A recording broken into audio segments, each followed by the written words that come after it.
फिर एक वक्त आया कि पूरी इंडस्ट्री को एक गंडासा लेकर बैठा। एंग्री यंग मैन का किरदार पूरे बड़े सगीर में पॉपुलैरिटी गिरी, लेकिन कमाल जहालत रही इन हीरोज की भी, जो अगले कई साल तक वही कुछ करते रहे।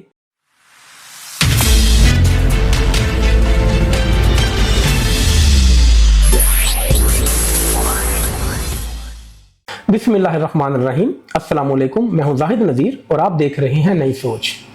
नाजरीन, एक वक्त था कि हमारी फिल्म इंडस्ट्री का मुकाबला इंडियन फिल्म इंडस्ट्री के साथ किया जाता था। जी हाँ, ये हमारा 70s और 80s की फिल्मों का ऐसा सुनहरी दौर था जिसमें हमारे वहीद मुराद को इंडियन इंडस्ट्री का राजेश खन्ना और नदीम बेग को दिलीप कुमार जैसा दर्जा हासिल था, और शहनशाह जज्बात मोहम्मद अली साहब का ना तो कोई सानी था ना कोई मुतबादल। इसी तरह हमारी हीरोइंस रानी बेगम, फिरदौस, ज़ेबा जी, शबनम, नैयर सुल्ताना और बाबरा शरीफ जैसी अदाकाराओं ने लाजवाल फिल्मों की तख्लीक में ऐसा नुमाया किरदार अदा किया जिसे लोग आज भी याद करते हैं। ऐसे में मलका तरन्नुम नूर जहां और शहनशाह गज़ल मेहंदी हसन के गाए हुए गीतों ने हमारी फिल्मों को ऐसा बामे उरूज बख्शा कि ना सिर्फ पाकिस्तान बल्कि पूरे बड़े सगीर में हमारी फिल्मों को ना सिर्फ पसंद किया जाता था, बल्कि इंडियन इंडस्ट्री की बहुत सारी फिल्में हमारी फिल्मों की नकल करके बनाई जाती थी।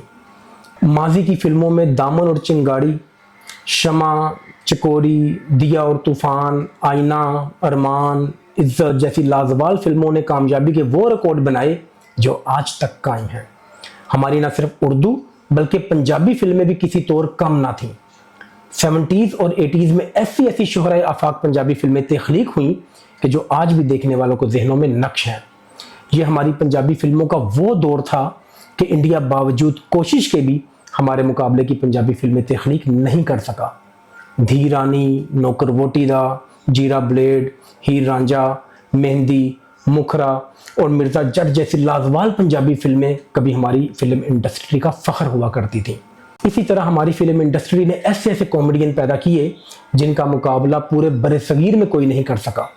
मुनव्वर ज़रीफ जैसा कॉमेडियन पूरे बड़े सगीर में कोई दूसरा पैदा नहीं होगा। वो अपने आप में कॉमेडी की एक पूरी अकेडमी था। अदाकार लहरी जैसी बर्जस्तगी और स्पॉन्टेनिटी आज तक किसी दूसरे कॉमेडियन में देखने को नहीं मिली। नन्ना और रंगीला जैसे वर्सटाइल अदाकार भी सदियों में पैदा होते हैं। गर्स हमारी उर्दू और पंजाबी दोनों तरह की फिल्में पूरे बड़े सगीर में कामयाबी के झंडे गाड़ रही थी। फिर एक वक्त आया कि पूरी इंडस्ट्री को एक गंडासा लेकर बैठ गया।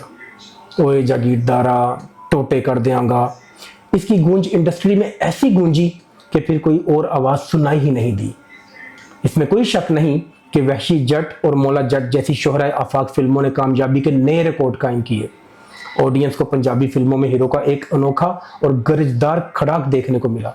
लोगों को लगा कि जुल्म के खिलाफ हीरो का गंडासा एक बेहतरीन इंतकाम है।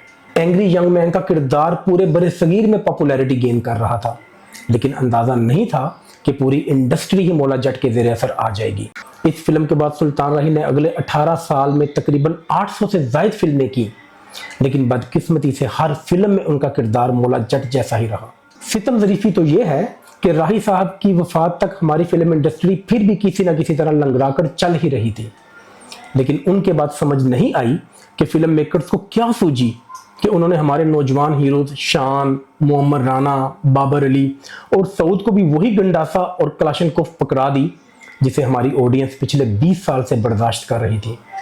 अब सोचें कि शान जैसा एचिसोनियन और मोहम्मद राना जैसा वेल एजुकेटेड हीरोज भी हर फिल्म में खुले कुर्ते, लाचा पहनकर हाथ में गंडासा या कलाशनकोफ लिए अकड़ कर चिल्ला चिल्ला कर कहें कि नहीं छड़ांगा, मार दवांगा, तो सोचें हमारी न्यू जनरेशन जो उस दौर में फेसबुक, टिकटॉक और इंस्टाग्राम की दुनिया में दाखिल हो रही थी, कैसे इस तरह की फिल्मों को पसंद करती।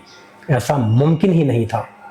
ये बात भी समझ से बालातर थी कि इंडस्ट्री के ये चंद गिने चुने हीरोज जिनके कदमों पर पूरी इंडस्ट्री का बोझ था, हर फिल्म में खुले कुर्ते और लाचे पहनकर बड़ी बड़ी मूंछें लगाकर हाथ में गंडासा लिए किस ऑडियंस को इंस्पायर कर रहे थे। लेकिन कमाल जहालत रही इन हीरोज की भी, जो अगले कई साल तक वही कुछ करते रहे जो इससे पहले 20-25 साल तक सुल्तान राही करते आ रहे थे। सोचें, जब हर फिल्म एक जैसे अंदाज में ही बनाई जाए, जिसमें कहानी और अच्छा स्क्रिप्ट की बजाय बस चंद एक वाहियात डांसेस और खून खराबा ही रह जाए, तो फिर ऐसी फिल्मों को कौन देखने आएगा। नतीजा यही निकला कि आहिस्ता आहिस्ता ज़वाल पजीर होती इंडस्ट्री बिलाखिर मुकम्मल तौर पर बंद हो गई। अब उन्हीं हीरोज़ में से कोई थिएटर पर जलवा अफरोज हो रहा है तो कोई टीवी ड्रामों में किस्मत आजमाई कर रहा है। ताबनाक माजी की वो यादगार फिल्में जो कभी हमारा गरूर हुआ करती थी, अब सिर्फ तारीख का एक रोशन बाब बन के रह गई है, जिसको दोबारा दोहराना फिलहाल तो मुमकिन नज़र नहीं आता। क्या आपको लगता है कि हमारी फिल्म इंडस्ट्री दोबारा 80s और 90s का उरूज देख पाएगी? अपनी राय हमारे कमेंट सेक्शन में लाजमी दीजिए। अपना और अपने गिरदोनवा का ख्याल रखें, दूसरों के लिए आसानियां पैदा करें। वीडियो पसंद आई हो तो इसे लाइक, शेयर और हमारे चैनल को सब्सक्राइब लाजमी करें। अल्लाह निगहबान।